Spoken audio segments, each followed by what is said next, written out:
In the winter of 1965, a scientist mysteriously disappeared from a research station in Antarctica, leaving no clues behind. Until today, the case has remained unsolved. Some people believe that his disappearance was just a tragic accident, while others think it may be something more sinister. But whatever the truth may be, one thing is certain: the case of the missing scientist is one that still haunts the scientific community to this day. Join us as we unveil the terrifying story of the scientist who unexpectedly disappeared in Antarctica. The legacy of Carl Disch. Carl Robert Disch was a renowned ionospheric physicist for the National Bureau of Standards. He is recognized today for his significant contributions to the realm of particle physics. He hails from a quaint German town where his fascination with science, especially physics, bloomed at an early age. Academically, his journey commenced with the pursuit of physics studies at a university in Germany. His studies took him across the Atlantic Ocean to the United States, culminating in the award of a PhD in particle physics. Despite his illustrious and bright career, the scientific community was panic-stricken and was thrown into disarray by Carl Disch's inexplicable disappearance at Byrd Station in Antarctica. This bizarre event has perplexed the scientific world and shaken it to its very core, leaving behind a trail of unanswered questions and sparking numerous theories and speculations about the mystery surrounding it. The fate that befell the physicist continues to capture the minds of researchers and enthusiasts alike, even today. Throughout his professional journey, Disch played a pivotal role in advancing the realm of particle physics by making substantial and noteworthy contributions. His focused area of research revolved around the intricate examination of the characteristics of subatomic particles, showcasing profound expertise in this specialized domain. Known for his profound insights, he authored numerous scholarly articles in esteemed scientific publications under his status as a distinguished authority in the field. Moreover, his reputation transcended borders, as evidenced by the frequent invitations extended to him to deliver keynote addresses at prestigious symposiums and esteemed educational institutions across the globe. The renowned scientist left an impeccable mark and left his footprints in the sands of time. The impact made by Disch extended well beyond his research endeavors. His role as an educator and mentor was equally notable.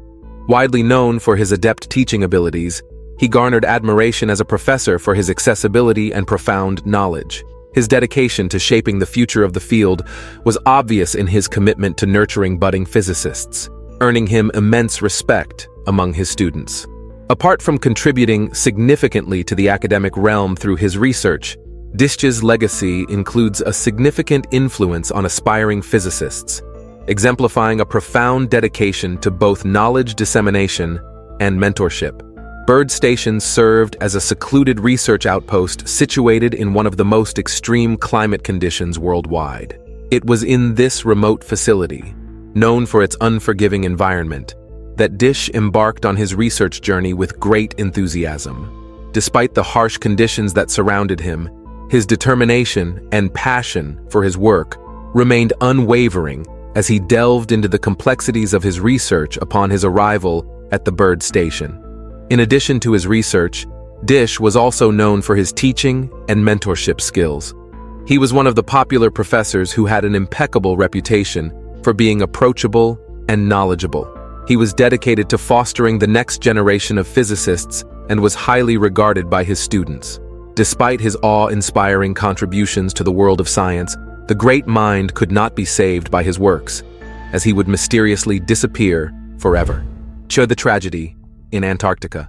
A series of events unfolded that eventually led to his mysterious disappearance. Disch, a researcher hailed for his expertise and competence, started displaying unusual behavior marked by erratic and unpredictable actions. His concerned peers at the time attempted to establish contact with him in a bid to assist, only to be met with silence on his end. The transformation of Disch from a reliable professional to a troubled individual at Byrd Station stirred deep apprehension among those who worked alongside him, prompting them to seek ways to support him despite his reluctance to engage. Over the ensuing days, Disch's conduct took a bizarre turn, escalating in peculiarity. His presence at the station was marked by aimless strolls, accompanied by incoherent muttering and erratic actions that raised concerns among his co-workers. Despite multiple attempts by his peers to address the situation, Disch remained obstinate, disregarding logical appeals and persisting in his unpredictable demeanor after a series of unfolding. The final events leading up to Disch's disappearance took place one day, when he was seen leaving the station and heading out into the harsh Antarctic environment. Despite the efforts of his colleagues to stop him, Disch disappeared into the wilderness, and he has not been seen or heard from since. Disch and other scientists arrived at Byrd Station in Antarctica, 600 miles from the South Pole, in 1965 for a long-term research mission. For the next 6 months, Disch mostly worked in a radio booth that was located 1 mile from the main station building. A rope was stretched between these houses, which helped me not get lost when moving in harsh weather. Carl Disch was well-versed in the terrain and repeatedly skillfully moved between buildings, holding onto a rope. But that morning, on May 8th, he left the radio booth and never reached the station building, disappearing forever. It was revealed that Disch left the radio booth at 9:15 a.m. when it was still dark. A strong wind was blowing, and the temperature reached -42 degrees Celsius. But Disch was very warmly dressed in special clothes for Antarctic explorers, and the passage between the houses would not have taken him more than half an hour. When Disch didn't show up at the station by 10 a.m., his colleagues got so worried that they assembled a search party and began to search the area around the rope between the two buildings. At 11:30 a.m., they found a trail of human footprints leading from the radio box.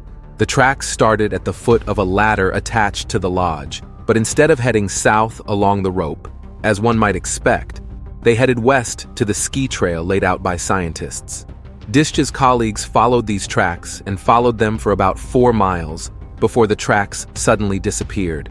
This was very strange because the scientists looked around and there was no dead body, supposedly covered in snow, and no evidence indicating that someone had attacked Disch and dragged his body away.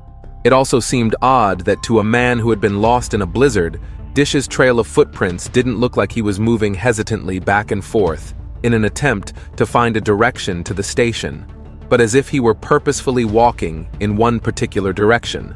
This suggested that Carl, at the moment of movement, did not consider himself lost and was not confused. Since they were running out of gas, the team could not inspect the place where the traces of Disch had disappeared for a long time, and they returned to the station. They decided to refuel their transport there and then return to studying the tracks again. After refueling, the group returned and conducted a thorough 3-hour search in the area, but this also turned up nothing. At 6 o'clock in the evening, they returned to the base empty-handed because the wind had increased, and it was impossible to continue the inspection further. But they did not give up hope, as there was a chance that Disch was still alive and freezing somewhere, lost and waiting for their help. They began to look around the station and the radio booth, and then formed a human chain to search the route leading from the base to the ski trail, not far from where his traces disappeared. Despite difficult weather conditions, they lit searchlights and fired flares every 30 minutes until visibility became so poor that these measures were deemed ineffective. The next day, the third search operation began, which checked the area along the chain of tracks from the base to the ski run. Alas, by that time, the tracks had been largely destroyed by strong winds. From time to time, they came across intact tracks, but after 4 miles, they still disappeared. On the morning of May 10th, 1965, 2 days after Carl's disappearance, another massive search began. The search group consisted of 8 people, 2 vehicles, a tractor, provisions, and fuel. The search started at the main station complex and then moved south and searched east and west, flagging the searched locations. However, despite a thorough search of the 12 miles outside the station perimeter, nothing was found. On May 12th, searches were carried out in the northeastern and southwestern sectors of the zone of Byrd Station. Although the weather was then favorable, the darkness made it difficult for them to see. Over the next 2 days, strong winds and fog reduced visibility to such an extent that searches became impossible. By May 14th, 35 square miles had been checked, but no trace of Carl or any trace of him had been found. A few weeks later, Carl Disch was officially declared dead. The questions that were asked then are still being asked today. Why did Carl deviate from the usual route along the rope, and how did he disappear without a trace? If he had simply been lost and frozen, his body would have been found during the search. Why did his tracks break off, as if he had simply vanished into thin air? Predator attacks were ruled out immediately. Polar bears are not found in Antarctica, as are, in principle, any four-legged predators. Coastal penguins are threatened only by skuas, killer whales, and sea lions. Even in his absence, his colleagues didn't just sit idly. They went on a quest to find their lost brother. The intense search for Carl Disch. The disappearance of Carl Disch at Bird Station in Antarctica was a major concern for the scientific community, and extensive search efforts were quickly launched to try to find him. The search was complicated by the remote and harsh environment of Antarctica, but a team of experts was assembled to conduct the investigation. The first phase of the search effort focused on the immediate area surrounding Bird Station. Teams of search and rescue personnel, along with volunteers from the scientific community, conducted a comprehensive search of the area, including a ground search of the surrounding wilderness and an aerial search by helicopter. Despite these efforts, no sign of Disch was found. As the search continued, the focus shifted to a more in-depth investigation of the events leading up to Disch's disappearance. This included interviews with his colleagues and a review of any available video or audio recordings from the station. The investigation also looked into Disch's background and personal life to try to determine if there was any information that could shed light on his disappearance. In addition to the ground and aerial search efforts, state-of-the-art technology was also used to help in the search. This included advanced tracking and monitoring systems, as well as remote sensing technologies such as drones and satellites. Despite these efforts, however, no evidence was found to suggest Disch's whereabouts. The search for Carl Disch continues to this day, but despite the extensive efforts of the search and rescue teams, no trace of him has been found. His disappearance remains one of the greatest mysteries in the scientific community, and the search for answers continues. Science will constantly look for explanations for mysterious occurrences, and vanishing is one of them. Speculations surrounding the mysterious disappearance. Over the past decades, many hypotheses have been put forward as to what could have happened to Carl Disch. Starting with the banal, he got lost and fell into an imperceptible crack in the ice where no one found him, and ending with the abduction by aliens or Nazis from an underground base. One of the most intriguing theories suggested that Disch may have had a mental breakdown, which is why he decided to commit suicide by going far and somehow destroying some of his traces. It was rumored that shortly before the disappearance, Disch lost a card game and became very upset, deciding that he had been deliberately deceived. And he allegedly told other scientists then that he would leave them with friends at the South Pole, about whom it is not known. As for the intervention of something supernatural, it is curious that several members of the search party reported seeing unusual lights in the distance and hearing strange sounds nearby, both before and after Carl's disappearance. Moreover, the source of the oddities was never discovered by them. There is also a political theory that Carl Disch was a Soviet scientific spy during the height of the Cold War between the US and the USSR, and that he did not disappear but was evacuated from Antarctica by secret Soviet agents. And those strange lights and sounds that members of the search group heard were from Soviet technology. Despite the extensive search and investigation efforts, the mystery surrounding his disappearance remains unsolved, and the scientific community is still searching for answers. One of the most widely discussed theories is that Disch may have suffered from some form of mental illness or breakdown while at Bird Station. Given his erratic behavior leading up to his disappearance, many believe that he may have wandered off into the wilderness in a state of confusion or disorientation. Another theory is that Disch may have fallen victim to the harsh conditions of Antarctica. The environment in Antarctica is extreme, and it is not uncommon for people to become disoriented or lost in the wilderness. Some speculate that Disch may have become lost or fallen into a crevasse while exploring the surrounding area. A more speculative theory is that Disch's disappearance may have been connected to his research at Bird Station. Some believe that he may have discovered something unexpected or groundbreaking during his work, which could have led to his disappearance. Despite these theories and speculations, the truth about what happened to Carl Disch remains unknown. His disappearance continues to captivate the scientific community, and the search for answers continues. Even though Carl Disch vanished under strange circumstances, his absence is still felt today. Carl Disch's immense impact on the scientific world. Disch was a highly respected physicist and a dedicated researcher, and his sudden disappearance left a deep sense of loss and sadness among those who knew him. In the scientific community, Disch's disappearance has raised questions about the dangers of conducting research in extreme environments such as Antarctica. It has also sparked discussions about the importance of mental health support for researchers working in these remote locations. The disappearance has also led to a renewed focus on safety protocols and procedures for researchers working in remote and challenging environments. For Disch's friends and family, his disappearance has been a devastating blow. Despite the efforts of the search and rescue teams, there has been no sign of him, and his loved ones continue to hold out hope that he will one day be found. His disappearance has also raised questions about the impact of working in remote environments on an individual's mental and emotional well-being. The disappearance of Carl Disch at Byrd Station in Antarctica has had a lasting impact on the scientific community, as well as his friends and family.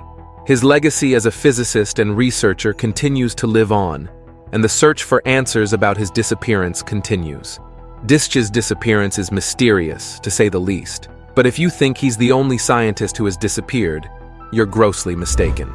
Scientists who disappeared and are still missing today.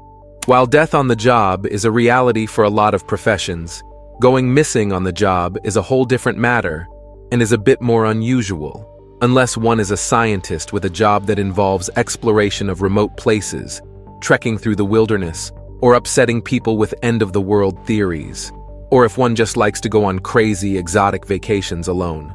Scientists tend to be more adventurous than the average politician, social worker, or computer programmer, which means history is full of stories of intrepid explorers, archaeologists, geologists, and people who were just hoping to go down in history as the person who discovered something big. And sometimes those people had to venture into places where few people had gone before, places so remote that when the unthinkable did happen, the rest of the world was left with an unsolvable mystery. Not all missing scientists vanished in the line of duty. Of course, some of them vanished on their days off, and some of them probably vanished on purpose. The trouble with being a scientist, even though it can be a rewarding career, is that there's always going to be someone who doesn't like what a scientist is doing and who doesn't want him to come up with ideas that might change consumer behavior or influence regulations. In the West, it's less likely that his unpopular theories will make you disappear, but all bets are off if he's working within a less than democratic nation.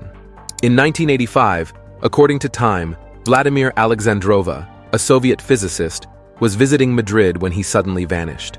Alexandrov wasn't just your regular physicist. He came up with the mathematical model for nuclear winter. Without his contributions, we might not have the full, terrifying concept of the descending darkness that would accompany a full-scale nuclear war, and therefore, no bleak, depressing post-apocalyptic movies starring Viggo Mortensen. So what exactly happened to Alexandrov? He was in Madrid, so there's a possibility he might have defected, which would explain why he was never heard from again. Conspiracy theorists are always on the loose, and they think the whole nuclear winter idea might have been heavily promoted by Russia, designed to convince activists in the United States to protest America's nuclear weapons programs. This theory says Alexandrov was kidnapped by the KGB because he was planning to tell the world the nuclear winter theory was bunk. Like so many other stories of mysterious disappearances, though, we won't know until Alexandrov either comes out of hiding or rises from the dead. Sometimes scientists disappear for non-conspiratorial reasons. Yes, that's just shockingly boring, but it's more plausible that they got lost while hiking than that they were kidnapped by people who don't like math or who got abducted by aliens who want to learn algebra. In any case, one such disappearance was the case of Boris Weissfiler, a mathematician who decided one day that Pennsylvania winters were just too dangerous, so he was going to go hiking in the mountains of southern Chile. According to the BBC, the last time anyone saw or heard from Weissfiler was in January 1985. Not long after that, his backpack was found next to a river. Chilean authorities concluded he drowned while trying to cross. Like all great mysteries, though, there were people who said otherwise. In 2000, documents came to light that suggested Weissfiler might have been abducted and murdered. The evidence was so convincing that 8 people were immediately arrested and charged with the kidnapping, but the judge eventually closed the case and set everyone free as a result of statutes of limitations. So the mystery remains unsolved, and the only thing known for sure is that it's probably a bad idea to go hiking alone in the foothills of southern Chile. Not so surprisingly, though, it appears that the most common way for a scientist to vanish is in the line of duty, which is actually pretty fitting, and not so terrible, especially from a poetic perspective. That was the fate that befell Peng Jiamu, a biologist at the Shanghai Institute of Biochemistry and Cell Biology. According to China Daily, in 1980, Peng led an expedition into the Lopnur Desert, a dangerous landscape full of soft riverbeds and shifting dunes, which made for treacherous traveling conditions. On June 17th, the team was running low on vital supplies, so Peng walked out of camp, leaving only a note to inform his companions that he was going to go look for water, but that was it. He never returned. The leaders of China searched diligently for Peng, sending planes, helicopters, police, dogs, and hundreds of soldiers to scour the landscape, but Peng had completely vanished into thin air. In a surprising twist, Peng's colleagues don't seem to find his disappearance as mysterious as the public did. The Lopnur landscape is almost carnivorous, and the idea that it could swallow someone up without a trace is certainly not fantastic. Note that entire hillsides in the Lopnur Desert sometimes collapse for no apparent reason, burying travelers and any other unfortunate creatures that might be passing by. The search team even located a missing camel that had been almost completely buried by shifting sands, and other expeditions find bodies in Lopnur all the time, though to date, none of the bodies found have turned out to be Peng. Another disappearance is that of New Zealand cardiologist JCP Williams. He noticed that a lot of kids visiting his practice shared some characteristics. In addition to their cardiovascular problems, they also had similar facial features and were especially friendly and outgoing. Today, we call this genetic disorder Williams syndrome, after the doctor who identified it and then disappeared less than 10 years later. Often, the only person who can say what led to a disappearance is the missing person, so it's impossible to do much more than speculate about some cases. But Williams seems to have voluntarily disappeared, and it was probably because of a spurned marriage proposal. Michael King's book, Wrestling with the Angel, says Williams was living with New Zealand poet Janet Frame in the late 1960s. When he proposed marriage in 1969, Frame ran away, and when she finally returned a week later, Williams had vanished. But unlike many of the people on this list, he wasn't technically gone. In 2011, Pediatric Radiology said friends recalled meeting him in Austria in the mid-1970s. And even though his sister had the High Court of New Zealand declare him a missing person presumed to be dead in 1978, there is evidence he might have been alive as recently as 2000. If those things are true, then Williams is likely one missing person who would just prefer to remain missing. There are a few things you should learn here, but the big one is this: don't go off into the wilderness by yourself, especially if you're a prominent scientist. In this tale of adventure gone wrong, a geologist and planetary scientist named Thomas A. Much vanished in 1980 while descending a 23,000-foot peak in the Kashmir Himalayas.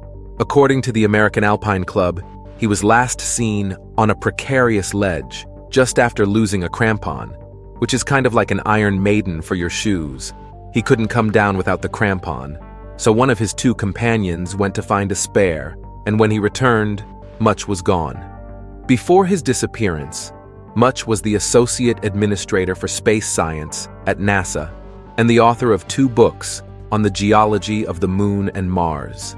He was also involved in the Viking mission to Mars as the lead for the lander imaging team. After his disappearance, NASA honored him by renaming the Mars lander the Thomas A. Much Memorial Station. Much's body was never recovered. Dr. Bahadur Bista was fond of trekking off alone into the wilderness, where he could conduct his research in private, unencumbered by pesky people who could help him in an emergency or inform his family where he'd gone. According to ECS Nepal, Bista was an anthropologist of great acclaim. Today, he's remembered as the father of Nepalese anthropology.